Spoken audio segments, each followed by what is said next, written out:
मैं शुरुआत करना चाहूँगा, जैसे कि आप सभी को पता है कि ये घरेलू हिंसा आजकल का सामाजिक एक बुराई है।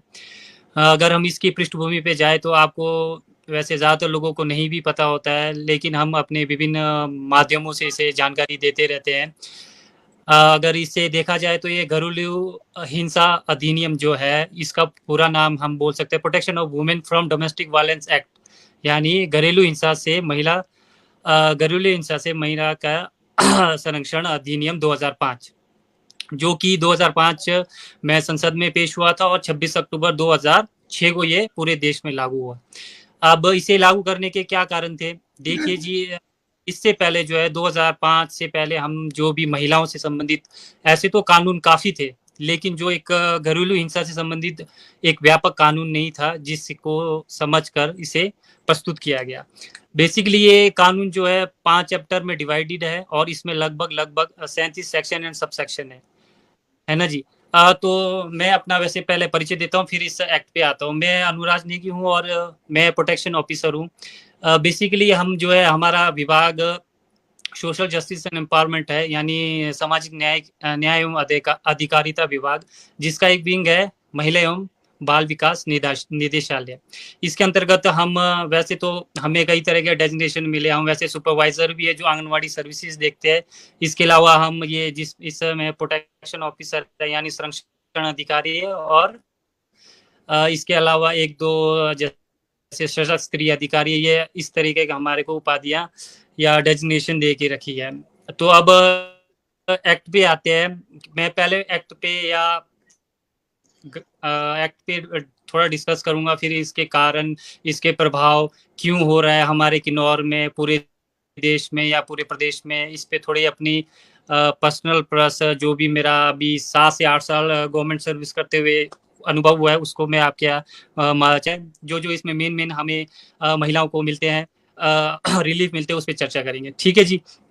तो अब डोमेस्टिक वायलेंस घरेलू हिंसा अधिनियम, मैंने इसकी पृष्ठभूमि बता दी कि क्यों लाया गया। घरेलू हिंसा अधिनियम हम देखेंगे तो एक व्यापक हिंसा है। जैसे हम जब हिंसा का नाम सुनते तो हम यही समझते हैं कि भाई हाँ, हिंसा, हमने किसी से मार पिटाई की, उसे मारा कुटाई किया, इसको हिंसा मानते हैं। लेकिन घरेलू हिंसा अधिनियम में इसकी डेफिनेशन बहुत ज़्यादा विस्तार है। आप किसी को टच कर रहे हैं, किसी को मार रहे हैं, किसी को गाली दे रहे हैं, किसी को धक्का दे रहे हैं, बहुत सारी चीज़ें हैं जो इसमें आती है। तो ये है, जैसे इसमें फिजिकल अब्यूज़ हो गया, सेक्सुअल अब्यूज़ हो गया, वर्बल अब्यूज़ हो गया, इकोनॉमिक अब्यूज़ हो गया, ये सारी चीज़ें इसमें ऐड होती है। ठीक है जी। दूसरा इसमें ऐसा है, सबसे पहली इम्पोर्टेंट बात इसमें है कि इसमें केवल और केवल जो केस कर सकती है, जो जिसके लिए बना है, ये सिर्फ और सिर्फ महिला होगी। कई बार ऐसे होते हैं, कई पति ऐसे होते हैं, जैसे कई क्या होते हैं, एसडीएम ऑफिस कार्यालय में चले जाते हैं कि भाई हमारी पत्नी हमें तंग कर रही है, तो इस एक्ट के अंतर्गत इसमें पुरुष नहीं आते हैं। सबसे इम्पोर्टेंट बात तो ये है। दूसरी बात यह, इसमें एक जरूरी बात यह है कि लोगों में यह जानकारी नहीं है कि इस एक्ट में हमें क्या करना है और कैसे करना है। लोग क्या करते हैं, या तो पुलिस स्टेशन जाते हैं या एसडीएम कार्यालय चले जाते हैं। लेकिन इसमें कोई भी पर्सन, यानी कोई भी व्यक्ति जिसको लगता है कि मेरे आस पड़ोस या मेरे घर में हिंसा हो रही है, तो वो डायरेक्ट हमारे पास आकर एप्लीकेशन दे सकता है, या खुद वो स्वयं महिला। ठीक है जी। इस महिला में हमारे पास जैसे महिला के केस आते हैं, सर्वप्रथम तो हम वैसे काउंसलिंग, या एक टाइप से काउंसलिंग कह सकते हैं कि अब दोनों पक्षों को समझाया बुझाया जाता है कि क्या है, दोनों का मैटर क्या है। अगर वो उनकी आपस में समझौता होने की गुंजाइश होती तो वो करवा देते हैं उनका। ठीक है। अगर ऐसी कोई बात है जो आगे ही जाना चाह रही है, तो फिर हम उसे सीजीएम कोर्ट यानी रिकॉन्क्रियो भेजते हैं। तो इसमें दो चार प्रकार के इसमें महिलाओं को रिलीफ मिलते हैं। जैसे सेक्शन इसमें 18 है, सेक्शन इसमें 19 है, जिसमें रेजिडेंस ऑर्डर मिलता है। रेजिडेंस ऑर्डर यानी कि उसे जहाँ पे उसने शादी की, उसे वहाँ पे रहने के लिए एक रेजिडेंस ऑर्डर निकलता है। दूसरा इसमें 20 में इसमें मॉनेटरी रिलीफ मिलती है, जिसे हम आर्थिक तरह के मदद कह सकते हैं, कि जिससे उसे अपने जीवन यापन या उसे अपने बच्चों के पालन पोषण के लिए एक्ट के तहत 20 के तहत इसे एक ऑर्डर मिलता है। 21 के तहत इसके सेक्शन के 21 के तहत इसे कस्टडी ऑर्डर मिलता है, यानी कि जो भी उसके बच्चे 18 वर्ष से कम है तो उसके कस्टडी ऑर्डर माँ को दी जाती है कोर्ट के द्वारा। और इसके अलावा कंपनसेशन ऑर्डर है इसमें 22 के अंतर्गत जो भी इसको क्षतिपूर्ति हुई होती है, मान लो कोई आर्थिक बल का क्षतिपूर्ति हुई है तो वो भी इसके अंतर्गत कवर होता है। एक इसमें सेक्शन 23 है x party order. X party order इसमें ऐसा है जैसे मान लो कभी उसने केस किया और तो दूसरा पक्ष जिसके खिलाफ उसने केस किया वो अपीयर नहीं हो रहा है तो कोर्ट चाहे तो उसको बिना उसका पक्ष सुने भी इसको कोई भी इन 18 से लेकर 22 तक के कोई भी ऑर्डर पारित कर सकता है। तो ये है ये मेन जो इस एक्ट में है। अब आते हैं हम मेरे हिसाब से जो भी है ये घरेलू हिंसा, इसमें बेसिकली देखा जाए तो 3-4 तरीके के कारण है जो मैं सबसे ज्यादा मानता हूँ। सबसे पहला जो मैं मानता हूँ कि ये हमारे किन्नौर में, या किन्नौर बोल के अब मैं थोड़ा किन्नौर को थोड़ा बुरा लग सकता है कि ये जो हमारी अर्ली मैरिजेस है ये सबसे बड़ा कारण है। जो ये 15, 16, 17 साल में भागकर शादी हो रही है सबसे बड़ा कारण यही है, क्योंकि डोमेस्टिक वायलेंस के मैक्सिमम जितने भी हमारे पास केसेस आते हैं वो सारे से सारे कितने होंगे 21, 22, 23, 24, 25, 26 साल के होंगे। लेकिन ये सबसे मेन कारण। दूसरा कारण जो है ये शराब, ये भी है, ये अल्कोहल कंजप्शन, क्योंकि पति कुछ करता नहीं, शराब पी रहा, नशे में नशे में ही रहता है। इसके अलावा एक मैंने ये देखा है कि जो आप पहले भी बोल रहे थे कि जो माँ बाप चाहे उनके ससुराल वाले बोले या मायके वाले बोले, उनका इंटरफेयर भी बहुत रहता है। तीसरा चौथा कारण मेरे हिसाब से एक ये है कि हमारे निचार ब्लॉक में कुछ पर्टिकुलर एरिया है, हॉटस्पॉट एरिया है। मैं एरिया का नाम नहीं लेना चाहूंगा, नहीं तो फिर दूसरों को हर्ट हो सकता है, कि वो पर्टिकुलर एरिया से ही ज्यादातर केसेस आते हैं। ऐसा नहीं है कि सभी जगह से आ रहे हैं, कुछ कुछ एरिया ऐसे है जहां से केस आते ही आएंगे, वहां से आ रहे हैं। और एक लास्ट कारण मुझे जो लगता है कि लास्ट में एक कारण ये भी है कि अब जो लोगों में सहन शक्ति है वो बहुत ही कम है। अगर आपका मतलब पति कुछ बोल देता है, पत्नी कुछ बोल देती है, तो दोनों आपस में सुनने के लिए बिल्कुल राजी नहीं है और एक से बढ़कर एक बनना चाहते हैं। तो मेरा ये अनुभव रहा था। बाकी आगे अतिथियों को भी मौका दिया जाए, अगर होगा तो मैं और बोलना चाहूंगा बाद में।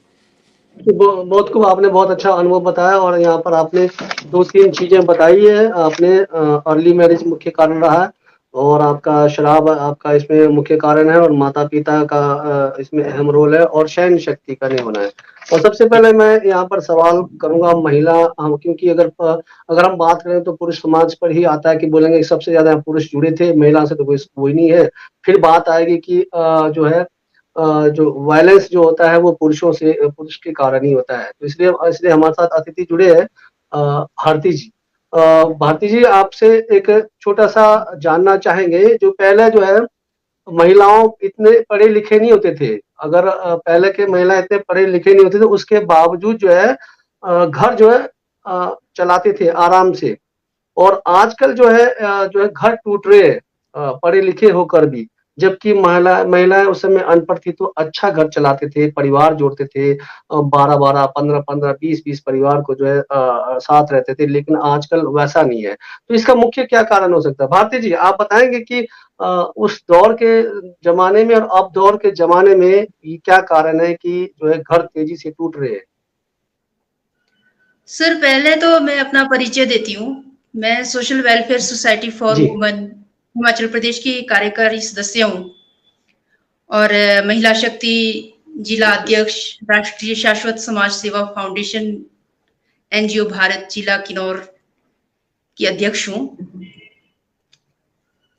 तो आप कह रहे हैं कि मैं बहुत पुरानी तो नहीं हूँ वैसे, पर मैं मानती हूँ कि पहले जो है ना लोग अच्छे से चलाते थे घर, सहन शक्ति भी होती थी औरतों में, और फिर सारे परिवार इकट्ठे रहते थे। आजकल पति पत्नी साथ रह रहे हैं और फिर जो पति पत्नी के माँ बाप है जो, या फिर पति की माँ होगी, वो बेटे को बहुत प्रोटेक्ट करेगी, पैम्पर करेगी कि भाई ये मेरी बहू तो भाई मेरे बेटे को खाना नहीं खिला रही टाइम पर। कई ऐसे कारण है और फिर कई बहुत से कारण है। तो फिर लड़की का सोचेंगे, लड़की के माँ बाप सोचेंगे कि भाई ये तो मेरा जवाई तो भाई किसी काम का नहीं है, ये मेरी बेटी को तंग कर रहा है। तो पति पत्नी को जो है ना अपने हाल पर छोड़ देना चाहिए। जब शादी कराई है, माँ बाप को जो है ना आशीर्वाद देना चाहिए, ज्यादा उनके घरेलू उसमें नहीं पड़ना चाहिए कि वो क्या कर रहे हैं, क्या खा रहे हैं, कैसे खा रहे हैं। महंगाई का जमाना है, वो जैसे भी करेंगे अपना अपना जो है ना अपना घर संभाल ही लेंगे वो जैसे तैसे, अगर माएँ अगर ज्यादा जी इंटरफेयर ये ना भारती करें। जी ये भारती जी एक चीज बताता हूँ, हर घर में समस्याएं रहती है, मेरे घर में भी है। अगर मुझे डांटना हो तो माँ बाप मुझे क्लियरली नहीं कहते हैं, वो जाकर जो है बहू से कहते हैं तुम समझाते नहीं हो। तो भाई बेटा तो समझाते मैं नहीं हो। उनका हूँ ना, हाँ जी, हाँ बेटा तो जी। मैं उनका हूँ। तो बहू समझाने की को ना बोल के जरूरत है। अगर डायरेक्ट हमें बोले तो हाँ, ये माँ बाप चीजें भी को काफी वही बोल चीजें रही हैं। हूँ, हाँ, मैं वही बोल रही हूँ कि माँ हाँ, बाप को अब समझाने की जरूरत ही क्या है। जब बच्चों ने अपना घर बसा लिया है पूरे होशो-हवास में, पूरा उन लोगों ने अपना घर बसा लिया है। एक कारण तो ये है। फिर दूसरा कारण ये है, क्या नाम है इनका, अनुराग सर जी कह रहे थे कि जो इनकी एक-एक बात से सहमत हूँ मैं। छोटी उम्र में शादी होना और क्या कहते हैं उसको, शराब। शराब भी बहुत बड़ा कारण है। और फिर वही वही जो मैं बोल रही हूँ कि लड़की की माँ लड़के की माँ एक दूसरे का कान भरेगी, तो वो नहीं होना चाहिए। लड़की की माँ को जो है ना अपनी जवाई को बेटा समझना चाहिए, और जो लड़की की माँ है उसको अपनी जो जवाई है उसको बेटा समझना चाहिए, और लड़के की माँ को बहू को बेटी समझना चाहिए। तो इससे जो ना काफी हद तक ठीक रहेगा, घरेलू हिंसा नहीं होगी। जी जी जी ऐसे कई कारण है। बहुत बेहतरीन आपने बताया कि लड़की के माँ लड़के के माँ। जी बहुत अच्छा।